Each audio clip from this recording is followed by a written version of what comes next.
I am joined today by Sharon. Welcome, Sharon. Thanks so much for taking the time. I'm delighted to be here. Thanks for having me. Very welcome. Let's go back to the beginning, shall we? It reminds me about a very good place to start. When you were in school and kind of thinking about what you wanted to do with your career and what you wanted to be, did you have any fixed ideas? Where was your thinking at that time? Oh, certainly. When I first was at school, it was all about humanities. So I was really into politics and legal studies and all of those elements. And I was pretty certain that I wanted to come out and do psychology or at least social work. So that was kind of where my mindset was heading. And I went on to university and started out doing sociology and politics because I didn't get into psychology at first off, but then moved over and transferred into psychology. So that's kind of where my mindset was in early days.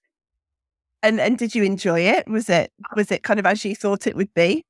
Oh, look, I loved the sociology. I loved the politics. And there are elements of behavioral psychology that I absolutely loved. But everybody says this, stats and rats. No one wants to do that. So I didn't like that element of psychology. But I also thought as I was leaving university, what can I offer people as a psychologist, as a new psychologist without any life experience? So that's when I decided to kind of throw it all in, not throw it all in, but put it all to the side and spend 2 years traveling overseas. So I thought I need life experience. I can't come back and be a psychologist without that behind me. So that's kind of where my mindset was early days. And did you do a full kind of world tour, or was it in specific areas? 2 years is a good amount of time. 2 years, and as Aussies got at the time, we used to get our visa over into the UK for 2 years, and it was very much about working bar work or doing nanny roles. And so I got myself a nanny role for a diamond miner in a really posh suburb of London, of Chelsea, and loved every minute of it in terms of the work that I was doing and the flexibility I had to travel. So it was really a great chance to get out and explore the world, and using London as a base to get out to see, all over Europe and America was just so much fun for me and a great 2 years. But I got back and I thought, oh, what happens now? And when I came back, I was just like, well, I now know that I don't want to do psychology. It wasn't for me. I didn't feel like I wanted to pursue extra studies in psychology. And so it was really coming back into Australia and thinking, right, what happens now? And I started from the ground up. I contacted someone that was in a recruitment agency who was looking for temps and said, can you help me out? I'll do admin. And where I started was on reception. And I didn't even know how to write an email, write a letter or anything. So it was a huge learning curve for me because you can sometimes from university and you haven't actually got those life skills. So to be able to jump into, a different role every day or a different role every week and work through administration tasks was a really great learning curve for me and got me kind of a feel for where I wanted to head. It's a great idea, actually, starting with those kind of temping roles if you don't have that clear kind of overarching plan, as you say, because you get to experience lots of different things, different businesses, different industries. Yeah, it's actually quite a clever way of going about it, because you get to Yeah. find out a bit more about things and then from there hopefully be able to work out what you do or don't want to do. Yeah, and it certainly wasn't by design. It was just like, what do I do? Oh, I know someone who's in recruitment to see if they can get me some temp jobs. And I got it. Initially. I had a 1 day temp role with an organisation in Melbourne called George's. They hadn't even opened up. There was the old George's, and then they were creating a new George's. And I had 1 day to temp on reception. And it was so amazing because they had chefs, they had lifestyle, they had fashion, and they had all this mix of such creative people, and they hadn't even opened the store, and there were people coming in to get jobs and all those sorts of elements. And I'm like, I love this vibe. And so I said to the recruitment agency, I said, if this gig comes up again, let me know because I'd love to temp for them. And as it happened, the gig came up again, and I spent a few weeks on their reception. And during that time, someone who is now a very close friend of mine helped me learn how to write emails, learn how to do letters, all those sorts of things in the background. So I'm madly learning on the job of how to do things. And at some stages I was, translating, working with the chefs, translating menus from French to English and all those sorts of elements. So you can imagine the vibe, and it was so good to be out there. So when a permanent role came up on reception, I just jumped at it. But that wasn't easy. I still had to apply and go through all the ropes, but it was something that about that environment that I really wanted to be part of, and it was a vibe. It was an absolute vibe, and I had an absolute ball working in that role, and then worked my way up within that role as well. And you said worked your way up. What did that look like? What other roles did you take on? So as soon as the role for the EA to the CEO, which was Steve Bennett, he used to run Country Road, and then he moved over to head up George's. That role came available, and I put my hand up, and and I got the role probably because I knew what I was doing within the organisation and understood the structure. But also, I was really willing to take on absolutely anything. When you're in a startup organisation, you have to be prepared to wear many hats. And at one stage, I was doing the team building, running nights for, the staff to get to know each other, as well as managing all the board papers and managing reception and doing all those sorts of elements. So I loved the opportunity to really multitask. And when the role came up for someone to fill in for the PR role, I thought, I'll put my hand up for that as well. So when the person left that role, I fell into PR. So public relations was not something that I thought I'd be interested in doing, but especially fashion PR, that didn't sit as well with me as I would have liked as I went through the journey.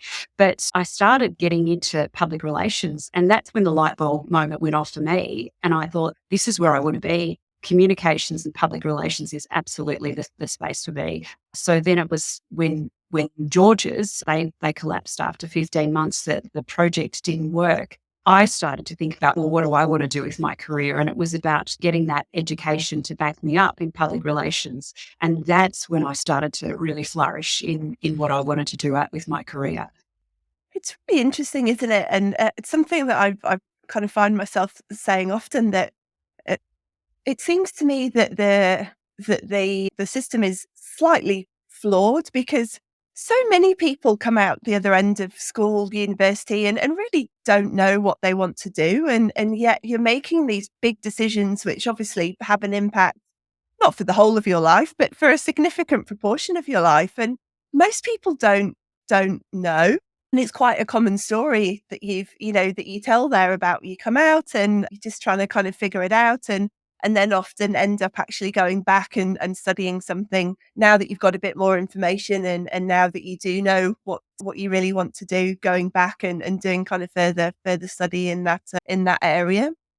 I think that's really true for the humanities field, because there's a lot of, business, engineering, all those sorts of elements that offer graduate program. But when you do a broader set of studies like humanities, it is really hard to find your fortune, and I wouldn't change it in any other way. And also, when I'm looking at hiring staff, looking at someone with that kind of broad brush is really, and but has the enthusiasm and has the kind of the want to try out everything. They're the kind of people you look for in certain roles as well, because I know I've been through it myself, and I know that I'll put the whole, my whole self into the role. So no, I wouldn't change it for a thing. It's a really good point, actually, and listening to what you were saying before, in terms of essentially creating opportunity for yourself by continually putting your hand up and saying, yeah, I'll take on that. I'll give that a go. I may not have done it before, but I'll figure it out.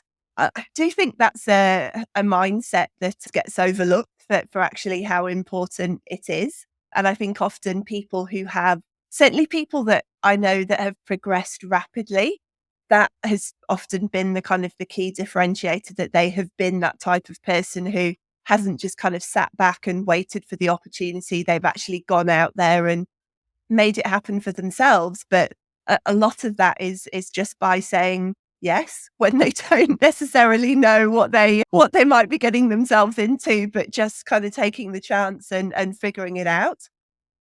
Oh, so much. And you hear that so often, just say yes and figure it out. And I think, as women, we need to do that too, because, there's the old adage that says we've got, 5 of the 6 attributes that's needed. Yeah. But make those, just say yes and lean in and say, I can do this. And people will be more than willing to to support you on the journey. And I spoke of the young woman who helped me with emails and working my way around a computer because I didn't have those life skills. I'd been traveling the world. And that made all the difference. You show a bit of vulnerability, you reach out for help, people are there willing to help you. So you can actually really kick some goals by putting up your hand to do different tasks around an organisation. So I would thoroughly encourage that for people to do that. And when I think about hiring people, it's, and we've talked about this before, it's, 20% is probably technical ability. 80% is that mindset and that can-do attitude that I'll give it a go. I'll give it a go. Or that initiative to say, actually, there's a gap there. I can feel this in a certain amount of way. Can I have a go? That kind of mindset makes a huge difference. And I think also, like in that example, as you said, someone can teach you how to do emails or learn technical tasks like that. But the skills that you would have picked up from that 2 years traveling and just what you would have learned about, the world, yourself, life, all those kind of big things are so invaluable.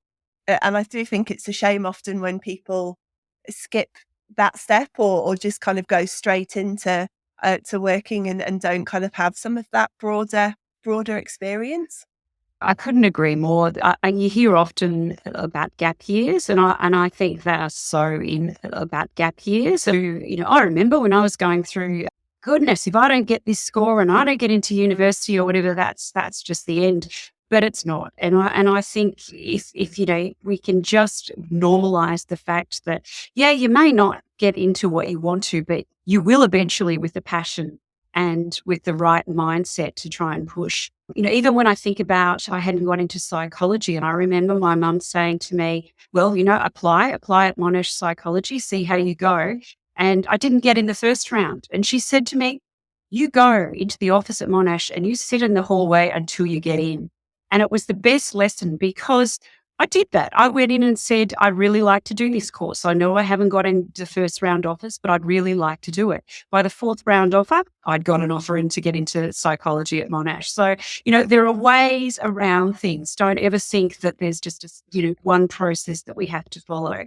Who knows what happened if I had sat back and not sat in that corridor? I may still have got a place, but I put my mind to it and I showed how enthusiastic I was about getting into the course and got the opportunity. So again, it's that mindset.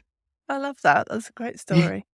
So PR and kind of corporate comms was the phase 2. Tell me about that. They're so right. It's phase 2, and I love that. So I started to look out for roles in corporate communications. And I went for a role it was kind of an EA, but also, opportunity to work in communications at an global organisation called Experian. So I put up my hand and I went for that interview and got that role as EA. And at the same time, I started my studies in public relations, but I just did a certification in public relations because, again, I couldn't get into the grad dip in public relations at RMIT. So I thought, well, to fill my time in, I'll do a certification and let them know that I'm keen. And so at the Experian role as an EA, I built their corporate communications department because they didn't have one. When I went in there, we were working with a public relations company. And I just said to the CEO, I could write a better press release than that. So let me have a go. He let me have a go. So we didn't use the public relations department anymore, or the agency. And I then started to run the events across Asia and slowly moved into more of a corporate communications role, moving out of the EA role. So again, I put up my hand and said, I can do that. And another thing I fondly remember is going away with the whole team from across the Asia Pacific and taking them to retreats and organising the whole thing from, speakers through to games that we play and activities that we do as part of team building. Again, I just kept putting up my hand. And eventually I got into the grad dip in PR after my second year of applying, and that's when I really took off. So the grad dip program at the time at RMIT, you had to be working in public relations and you also needed to be doing study at night. So I did the next 2 years in public relations and backed that up. So when it came to my next role, it was actually the network I built in my personal life that got me my next role. It was with Victoria Police, and they were looking for someone to support in communications. It was the proactive public relations department rather than the reactive area. So it was all about promoting good policing and the work that the police do. And when that role came up, I heard about it through one of my networks, someone who was senior at Victoria Police. And again, put my hand up and got the role in corporate communications. And it was all about managing the 150th anniversary of Victoria Police and doing some amazing things across the state to promote positive policing. And when the role of the public relations manager came up, of course, you know what I did. I put my hand up and I got that role. So, that really catapulted me really quickly into a management position in PR. And that then was a game changer in terms of my career. That sort of, I guess, what's the right word? Drive, ambition. Was that something that you always had, that desire to kind of the next level, the next level? Was that something that was always there for you? Probably not the next level in terms of climbing the corporate ladder, but I'm a very solutions-based person. I'm a can-do person, and I love change all the time. I love trying something new. So it would have just been part of that kind of progression in my mind. Oh, I want to do the next big thing and just keep progressing in that way. So I always call myself an accidental careerist because it just happened that way. And I just see an opportunity. I think, well, I'd love to try that. That'd be great fun. And it would be a challenge and it would be satisfying, I'm sure. So I'll give it a go. So that's kind of how it happened. Ambition is probably something that I've never had from a career aspect. It's more about what the role is offering and what I can deliver in that role is probably what motivates me most.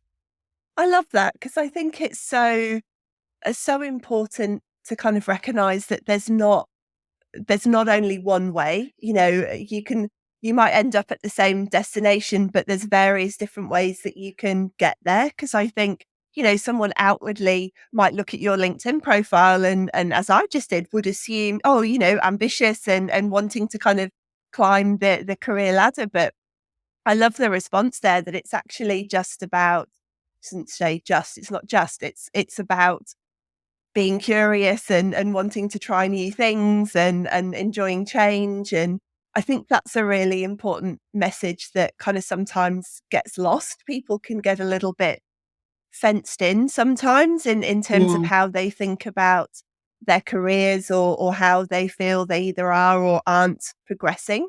And I think just that sort of mindset of being open and wanting to Yeah. try new things and change is actually a really refreshing response. And also I think I would imagine kind of loosens you up a little bit to be able to try different things and not feel so kind of boxed in to how you go about things.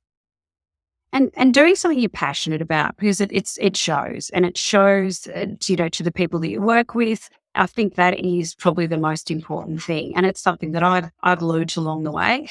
I don't want to be boxed in. You use the words, and I don't want to be boxed in. I want to be doing something that I love and that brings the best out of me, and then I could be my authentic self. But that took a long while for me to learn that and to be more relaxed with who I am and to really strive for the things that I wanted. So what came next after Victoria Police?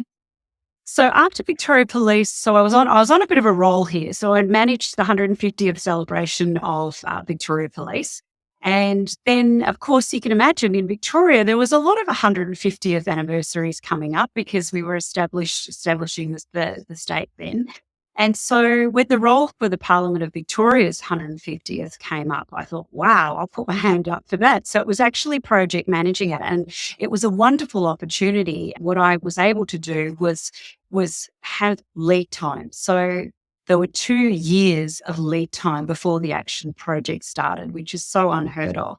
So I was able to assemble my team. I was able to, get the right tools and the right exhibitions and the right people in my camp to be able to really deliver a great project.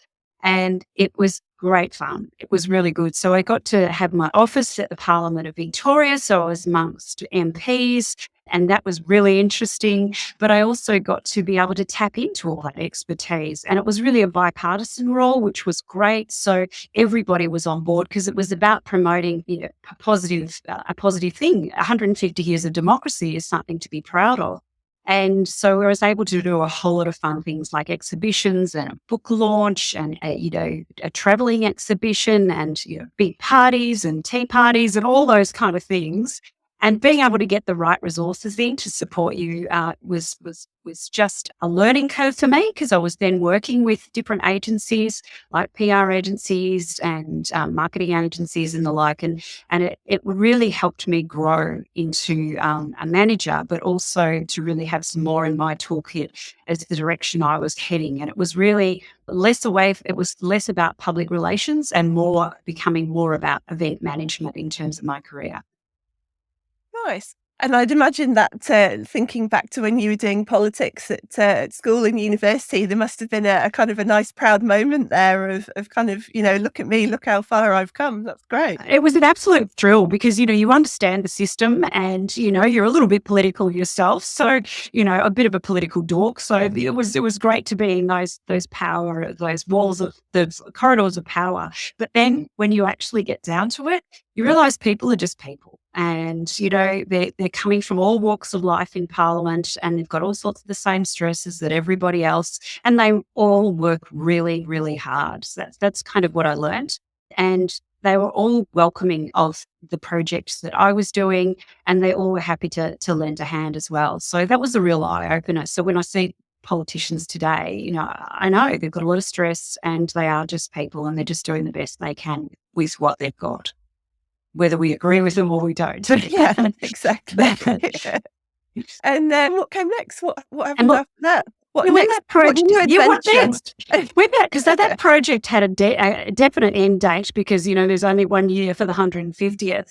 And I kind of went, oh, wow, what happens next? Where's the next 150th? Although I did look at the Racing Victoria's 150th. I thought, no way, no more 150. But I was in a bit of a lull. I didn't quite know what I wanted to do. And I took a role out at the Royal Agricultural Society as their development manager, events development manager. And I did a cycle of through to the Royal Melbourne Show, which was great fun, managing the wine awards and the International Beer Awards and the Dairy Awards and all those sorts of things. And so what I was starting to develop, which is I just started to develop at Parliament, was the ability to work with committees and to work with volunteers. And I was really starting to sharpen this muscle, if you like, around how to engage and enlist the help of people who are coming from a volunteer perspective. And I loved that. I really quite enjoyed it because it's amazing how much work you can do when you galvanise volunteer support. And so I only spent a short time there, and I saw one cycle of the Royal Melbourne Show, and I saw a job come up. And I also was thinking about where next in my studies, because I've always developed in terms of taking on more academic study, purely out of interest, but also because I think it's important to have a degree or an element of certification to back you up. But at the time I was going back to my old roots, I was interested in doing counselling. So I thought, you know what? I'll give it a go. I'll apply for this role and I'll apply for a counselling course out of Swinburne, and let's see what comes up. And whichever one comes up, I'll give it my whole. So the role that I was applying was a 3-day role. And at the time it was managing Women in Super, which is a membership association in the industry super network. So it was about better outcomes for women in their retirement and supporting the women who work in superannuation. And it was also managing a very, very small fun run, the Mother's Day Classic. So the Mother's Day Classic was born out of Women in Super because retirement superannuation funds like Hester were noticing that their females weren't making it to a long and healthy retirement because they were dying of breast cancer. So what Women in Super did, through some amazing work, Mavis Robertson and Louise Davison, they set up a fun run to raise funds for breast cancer research so that they could support women to live a long and healthy life, which I still get goosebumps today thinking about it. So I put up my hand and said, right, I'll go for this 3-day job and go apply for the counselling degree. Of course, they both came up I thought, oh, we'll do them both. So I was doing 3 days a week with Women in Super and the Mother's Day Classic, and I was studying the counselling degree. I absolutely loved it. It was night school. I loved doing the counselling degree, and I don't regret a minute of it because I think I learned a lot as a manager because it was behavioural counselling and just the ability to listen, to help to reflect back, to really understand from a person's perspective. I'll never regret having that counselling degree, and who knows in the future whether I'll use it. But what I did put my heart and soul in was to Women in Super and the Mother's Day Classic. I was working 3 days. I slowly went up to 4 and then to 5 and completely exhausted myself at one stage and ended up with pneumonia because you tend to do that when you work for a small not-for-profit who is completely driven by purpose. But and that's just one element, we can explore in terms of always filling your own cup and looking after yourself because you're not going to be any good to anyone else unless you do that. But Mother's Day Classic was an absolute joy to work with. By the time I left, 100 events across the country, having raised $35 million. And that was not me alone. I go back to that volunteer base and those committees and those people that work tirelessly across the country to make something happen because they also believe in the same purpose and they've also got shared experiences, around the cause. So that was kind of something that I absolutely adored doing and grew and ultimately became the CEO of the Mother's Day Classic Foundation. So grew it from 2 people to the organisation it was when I left. And what happened was I was there for just over 10 years. But partway through, the board had said, you've done an amazing job and you've got us to this, led the team to get us to this space. We'd like to give back to you. And well, that's great. They said, do you want to do a course at Harvard or what would you like to do? And I'm thinking, wow, this is amazing. So I actually did a bit of Googling at the time and thought, well, what do I want to do? I'm passionate about social impact. I'm passionate about making a difference in the world and hence raising funds for breast cancer research. So I Googled around and I thought, you know what, I could go over to Harvard and do a week-long course, make all these amazing networks, but it's over there, it's somewhere, outside of Australia. I wanted to develop networks within Australia and have impact within Australia. And I found a year-long course called Adaptive Leadership. It was based out of Sydney. It was called the Sydney Adaptive Leadership, and it was run out of the Benevolent Society. And their main aim was to bring corporates, not-for-profit and government together to solve societal problems. I went for this course and I did a year of it and it completely changed. It was a game changer. It changed the direction I think about things. I think we're stronger together. We've got to work together to solve societal problems. And for me, it is always about working in an organisation where I can have impact. So my kind of epiphany moment was, how can I use the Mother's Day Classic to have more impact than just raising funds for breast cancer research? And then we started to establish programs where sponsors were just slapping down money for sponsorship dollars. They were actually getting engaged. It was actually becoming part of their DNA, of their strategy, because workers would provide their day off a year to help do data entry. They'd be on the committees around the country. It was more than just putting money. Their heart and soul would also be part of the fundraising as well. And so this for me was a real game changer. And I started to think, well, it's been a long time. Probably time for Mother's Day Classic Foundation to have someone new and for me to try something new. And I put it out there. I actually thought, where am I going next? And the first thing that came upon me when I started to talk to people about where I wanted to go next was strong advice to get coaching. And I went out and I got a coach to help me really define what I wanted to do next and what part really of the work life really filled my cup. So I worked with a coach and she helped me go through my whole life cycle, family, finance, work, all those sorts of elements to establish where I wanted to be.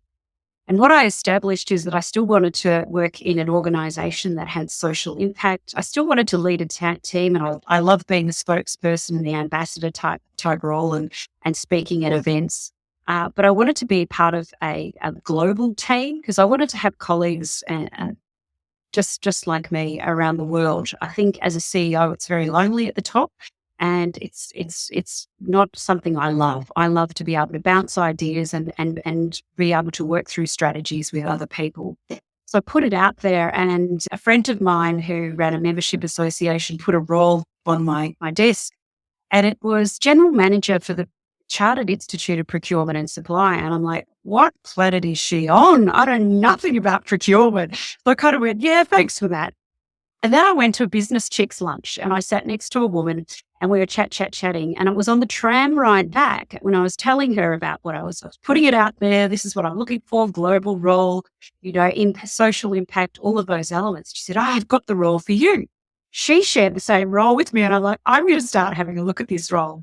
And it wasn't until I realized it was a membership association, so TIC, and it was about social impact, modern slavery, social procurement, supply diversity, having a real impact on the profession in terms of building the capabilities of people within the profession to make a real difference to society. And that might be the cotton grower in India, right through to the garment manufacturer in Bangladesh, right to the store here in Melbourne.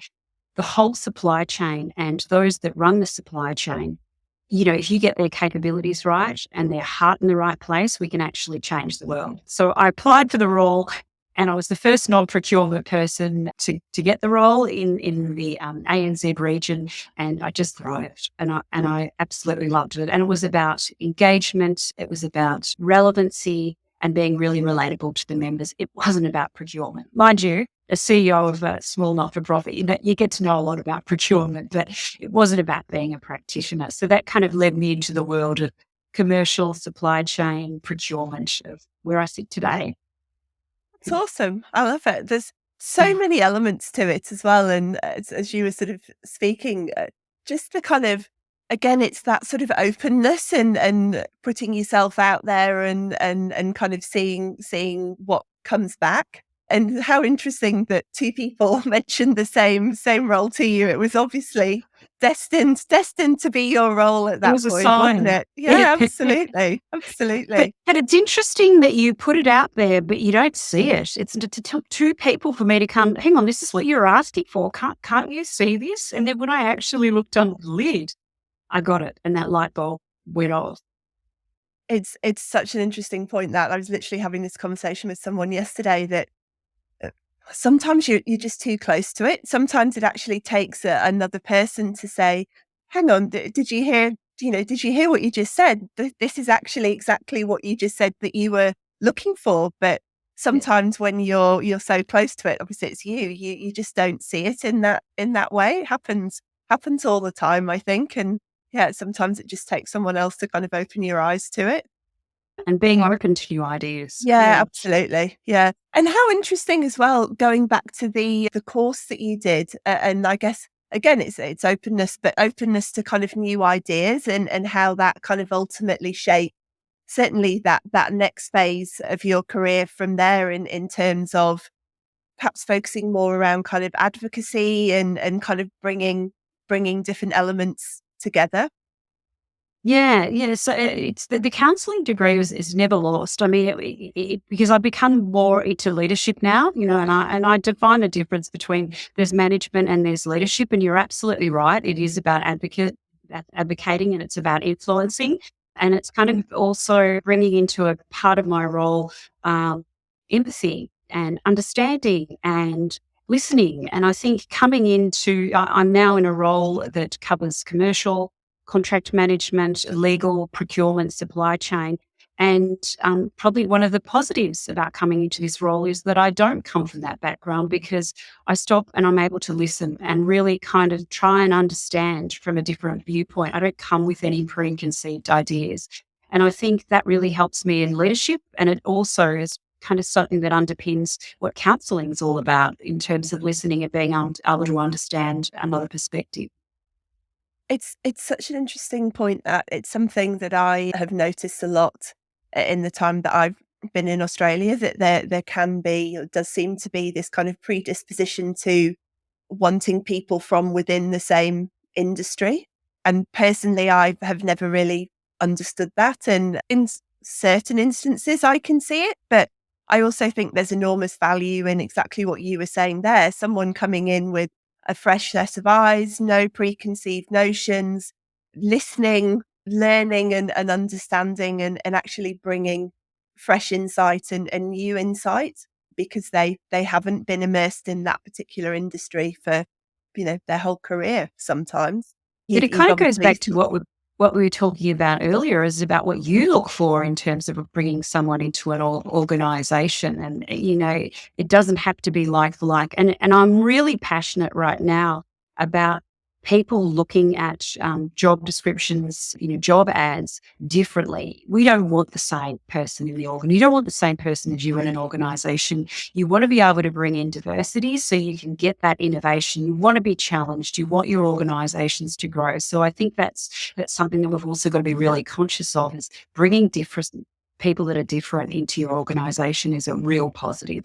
It's something that we need to explore further. Yeah, absolutely. And I think, one of the big things that I'm really passionate about when I'm helping people in terms of how they market themselves or how they position themselves is to be more themselves. I think we've kind of slipped into this kind of thing where, CVs are all written in just totally generic language and there's no sense of who the person is behind that. There's no sense of, you could look at 10 CVs and not be able to pick the person, even if you know them. And I think that all kind of stems from the same place, that actually if people are putting forward their more authentic selves, not just this very corporatized, generic version, that it gives people more opportunity to say, oh, great. Yeah, it's exactly the type of person that we're looking for here. Maybe there's a couple of skills gaps or maybe they come from a different organization, but attitude, mindset, behaviors, passion, it's everything that we're looking for. And actually getting away from this, just very generic idea of, it's interesting, isn't it? Because, you hire a person for a job, a full person. You're not just hiring a set of experiences or a set of technical skills. And yet when we present ourselves for roles, that's how we present ourselves. We present technical experience and, we don't actually present the full, the full person. And I think that's a mistake, but That's so true. But I think the challenge for, if you're a candidate going for a role, the challenge is how do you get yourself across other than just a piece of paper? mm, My role is that I will never apply for a job unless I've spoken to the recruiter first. Never just put in you're already differentiating yourself by actually having a conversation with someone. And then, the challenge in this day and age where it's all about electronics and videos and all those sorts of things, I think you've got to put a video in it with your application. You've got to try and get your personality across.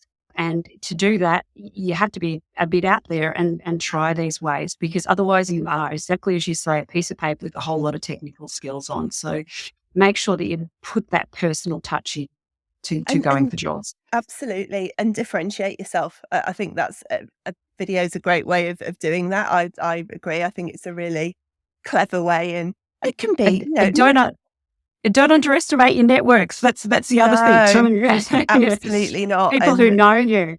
Yeah, Yeah. it's fascinating to me actually that people continuously do undervalue that. I was having a conversation with someone the other week who is, wanting to move to a new role and has been in the field for 20 years within Melbourne and hadn't reached out to their network.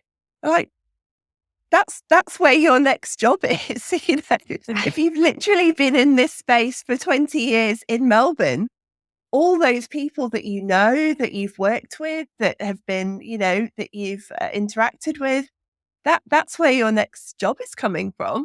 And it just amazes me that people don't do that. I think it feels a bit for. I mean, people don't like networking, and they don't like. Yeah. There's a bit of a negative connotations towards it. But if you think about it, it's about engagement. Change the mindset. It's about engagement. It's not about putting yourself out there and show off, look at me. You're actually helping someone solve a problem too. So we all want to find workers easier. Like we don't want to have to do too much work to find talent in this day and age. So you're actually, if you've changed the mindset and say, I might be able to solve someone else's problem, let me go and have a conversation and see whether I can. There's lots that can come out of that. And another thing is about, when you do meet with someone, engage with someone, not network, engage with someone, if you do, ask them to refer you to a couple of people that they might know. And people are more than willing to help as well. So I think change your mindset. It's about helping someone solve a problem that that you've got the skills to do to solve that problem. It's so true. And I think as soon as you use the word networking, certain people invariably will just kind of, recoil in recoil in horror. And I think it is just about, as you said, changing how you think about that. I will often say to people, it's a conversation, Yeah. you're just having a conversation with someone. That's all it is. And people, I think, feel sometimes nervous. Perhaps they feel like they're putting themselves out there. Is it fear of rejection? Kind of all of those things. But like you said, I think my experience certainly is that the vast majority of people are happy to help, particularly if they know you.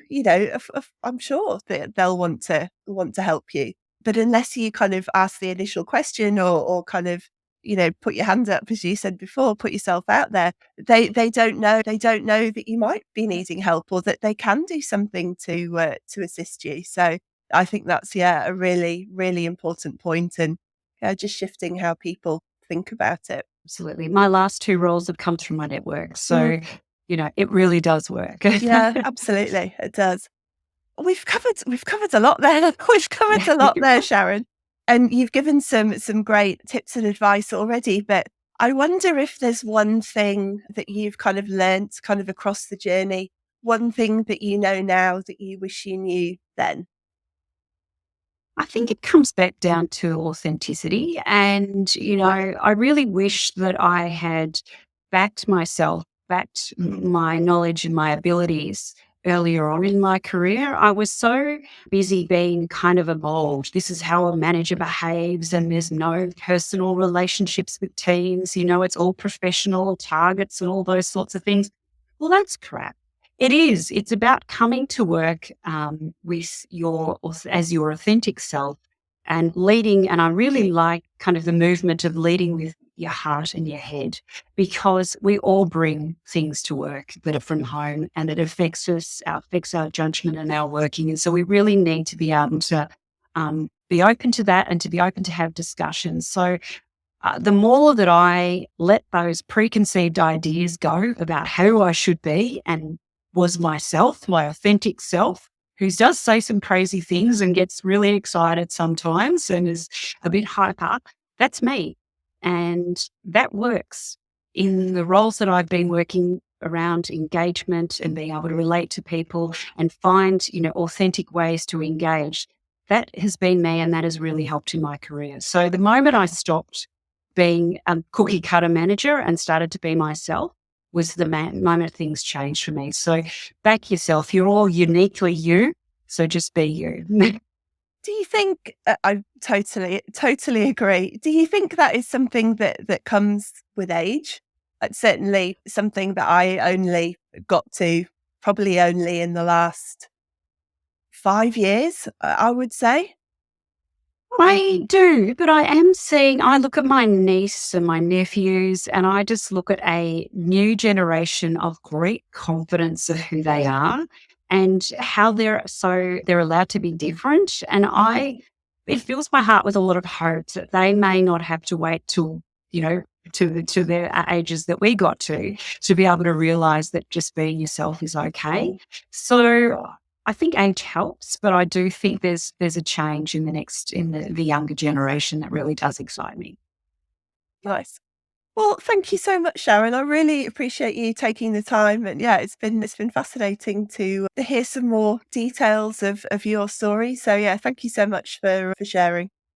Thank you for having me. It's always great to talk about these things because it reminds you who you are and where you've come from. So I really appreciate it as well. Thank you, Emma. You're welcome.